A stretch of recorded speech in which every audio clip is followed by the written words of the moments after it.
আয়াত ৮৫ ওয়ায়াসআলুনাকা আনির রূহি কুলির রূহু মিন আমরি রব্বি ওয়া মা উতীতুম মিনাল ইলমি ইল্লা কলিলা।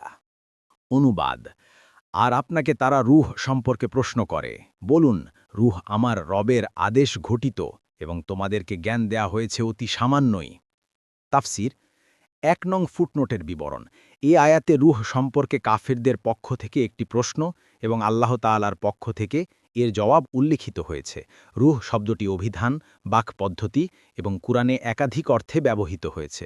প্রসিদ্ধ ও সুবিদিত অর্থ তাই, যা এই শব্দ থেকে সাধারণভাবে বোঝা যায়, অর্থাৎ প্রাণ, যার বদৌলতে জীবন কায়েম রয়েছে।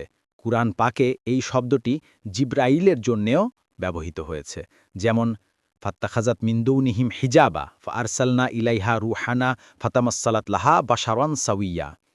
তারপর আমরা তার কাছে আমাদের রূহকে পাঠালাম, সে তার কাছে পূর্ণ মানবাকৃতিতে আত্মপ্রকাশ করল।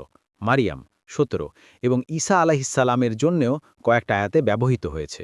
এমনকি স্বয়ং কুরআন ও ওহীকে রূহ শব্দের মাধ্যমে ব্যক্ত করা হয়েছে, যেমন ওয়াকাযালিকা আওহাইনা ইলাইকা রূহাম মিন আমরিনা মা কুনতা তাদরি মাল কিতাবু ওয়ালাল ঈমান ওয়ালাকিন জাআলনাহু নূরান নাহদি বিহি মান নাশাউ মিন ইবাদিনা ওয়া ইন্নাকা লাতাহদি ইলা সিরাতিম মুস্তাকিম।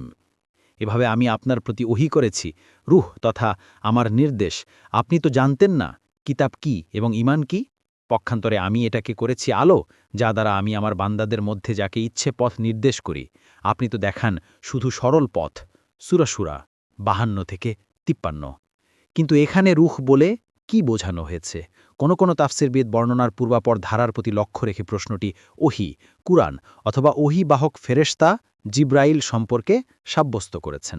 কেননা এর পূর্বেও ওয়ানুনাজ্জিলু মিনাল কুরআনি মা হুয়া শিফাউন ওয়া রাহমাতুল লিল মুমিনিন অর্থাৎ ৮২ নং আয়াতে এই কুরআনের উল্লেখ ছিল এবং পরবর্তী আয়াতসমূহেও আবার ওহী এবং কুরআনের উল্লেখ রয়েছে। এর সাথে মিল রেখে তারা বুঝেছেন যে এই প্রশ্নেও রূহ বলে ওহী, কুরআন অথবা জিব্রাইলকেই বোঝানো হয়েছে। প্রশ্নের উদ্দেশ্য এই যে, আপনার প্রতি ওহী কিভাবে আসে, কে আনে?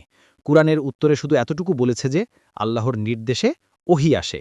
ওহীর পূর্ণ বিবরণ ও অবস্থা বলা হয়নি। ফাথুল কাদির।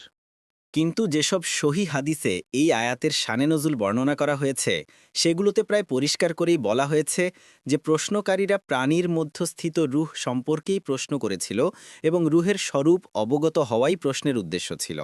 অর্থাৎ রূহ কি, মানবদেহে রূহ কিভাবে আগমন করে, কিভাবে এর দ্বারা জীবজন্তু ও মানুষ জীবিত হয়ে যায়।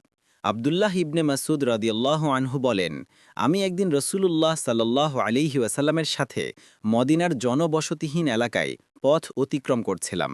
রসূলুল্লাহ সাল্লাল্লাহু আলাইহি ওয়াসাল্লামের হাতে খর্জুর ডালের একটি ছড়ি ছিল। তিনি কয়েকজন ইহুদির কাছ দিয়ে গমন করছিলেন। তারা পরস্পরে বলাবলি করছিল, মুহাম্মদ সাল্লাল্লাহু আলাইহি ওয়াসাল্লাম আগমন করছেন, তাকে রূহ সম্পর্কে জিজ্ঞাসা করো। অপর কয়েকজন নিষেধ করল, কিন্তু কয়েকজন ইহুদি প্রশ্ন করেই বসল। প্রশ্ন শুনে রাসূলুল্লাহ সাল্লাল্লাহু আলাইহি ওয়াসাল্লাম ছড়িতে ভর দিয়ে নিচুপ দাগিয়ে গেলেন। আমি অনুমান করলাম যে তার প্রতি ওহী নাজিল হবে।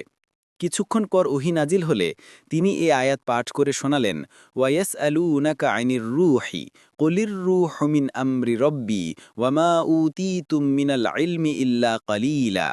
তখন তারা পরস্পর বলল, তোমাদেরকে নিষেধ করিনি যে তাকে প্রশ্ন করো না? অন্য বর্ণনায় আবদুল্লাহ ইবনে আব্বাস রাদিয়াল্লাহু আনহু বর্ণনা করেন, কুরাইশরা রসূলুল্লাহ সাল্লাল্লাহু আলাইহি ওয়াসাল্লামকে সঙ্গত বসঙ্গত প্রশ্ন করত। একবার তারা মনে করল যে ইহুদিরা বিদ্বান লোক, তারা পূর্ববর্তী গ্রন্থসমূহেরও জ্ঞান রাখে, কাজেই তাদের কাছ থেকে কিছু প্রশ্ন জেনে নেওয়া দরকার, যেগুলো দ্বারা মুহাম্মাদের পরীক্ষা নেওয়া যেতে পারে। তদনুসারে কুরাইশরা কয়েকজন লোক ইহুদিদের কাছে প্রশ্ন প্রেরণ করল। তারা শিখিয়ে দিল যে তোমরা তাকে রূহ সম্পর্কে প্রশ্ন করো। এ আয়াতের শানে নুজুল সম্পর্কে ইবনে মাসউদ এবং ইবনে আব্বাসের যে দুটি হাদিস উপরে উল্লেখ করা হয়েছে, তন্মধ্যে ইবনে মাসউদের হাদিস অনুযায়ী প্রশ্নটি মদিনায় করা হয়েছিল। এ কারণেই কোনো তফসিরবিদ আয়াতটিকে মাদানী সাব্যস্ত করেছেন, যদিও সূরা বানী ইসরায়েলের অধিকাংশই মক্কা। পক্ষান্তরে ইবনে আব্বাসের রাওয়ায়াত অনুসারে প্রশ্নটি মক্কায় করা হয়েছিল। এদিক দিয়ে গোটা সূরার ন্যায় এই আয়াতটিও মাক্কি। ২ নং ফুটনোটের বিবরণ। রূহ সম্পর্কে বলা হয়েছে, বলুন, রূহ আমার প্রভুর নির্দেশ ঘটিত। এ জবের ব্যাখ্যায় তফসিরবিদদের উক্তি বিভিন্ন রূপ। কোনো মুফাসসির বলেন, এ জবাবে যতটুকু বিষয় বলা জরুরি ছিল এবং যতটুকু বিষয় সাধারণ লোকের বোধগম্য ছিল ততটুকুই বলে দেয়া হয়েছে। রুহের সম্পূর্ণ স্বরূপ সম্পর্কে যে প্রশ্ন ছিল, জবাবে তা বলা হয়নি, কারণ তা বোঝা সাধারণ লোকের সাধ্যাতীত ব্যাপার ছিল এবং তাদের কোনো প্রয়োজন এটা বোঝার উপর নির্ভরশীল ছিল না। এ জব এ কথা ফুটিয়ে তুলেছে যে রুহকে সাধারণ বস্তুসমূহের মাপকাঠিতে পরখ করার ফলশ্রুতিতে যেসব সন্দেহ মাথাচাড়া দিয়ে ওঠে সেগুলো দূর হয়ে গেল। রুহ সম্পর্কে এতটুকু জ্ঞান মানুষের জন্য যথেষ্ট।